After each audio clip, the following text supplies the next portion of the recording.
Here? Is this where you need me? It's like someone sitting at their desk right here. Oh, shit. What are the 5 things a real estate agent should do every single day? I get this question more often than not. The 5 things are lead generation, lead follow-up, script and role play, negotiation, and go on appointments. So it's the 20% that will give you the 80% of the results. So we're going to focus on lead generation today.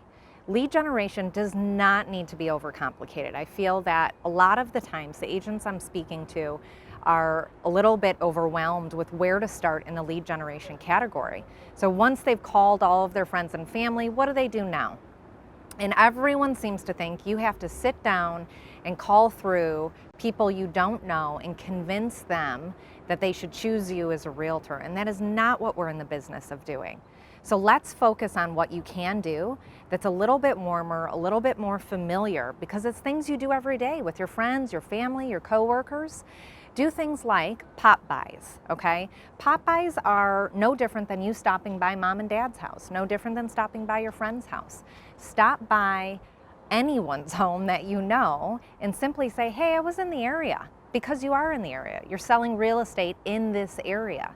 Give them a $5 gift card. Just simply say hi, bring them a flower. You're courting your sphere, that's what you're doing. Perhaps you have a book of business that are your past clients. Do it with them. Our agents on the Woodbeck team do this all the time, and I cannot tell you what it does to build those relationships.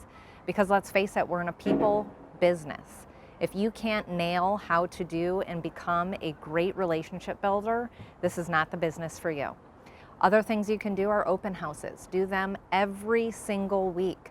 Don't do just one. If you're a new agent, do 3 or 4. You can do them during the week. You can do them on the weekend. You can do more than one on the weekend. Go there, learn how to do a great open house. I have a video on that, so search through Thrive, find it, and run the 10-day advance on it. You will get a great crowd, you'll pick up new business, and then you can keep flowing in this lead generation tactic. The third and most simple way that you can lead generate is through our social connections. We've got a lot of platforms out there that you can work with.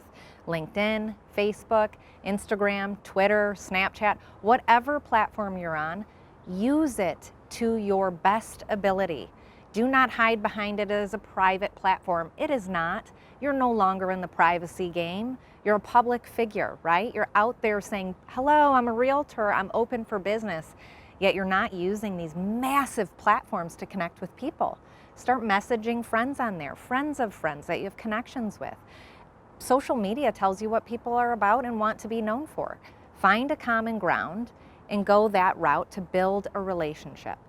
Then, in addition to that, the last thing that you can do daily is text by video your friends, your family, and your past clients.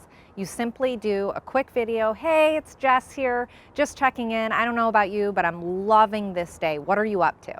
Send it off. Start a conversation. That's all you're looking to do. And automatically, you are gaining ground in building that rapport. And once it is time for that person to buy, sell, or invest, you're there to help them through it. I hope these lead generation tactics have been helpful. If you want to learn more, check out all of the videos below, and I'll talk to you soon.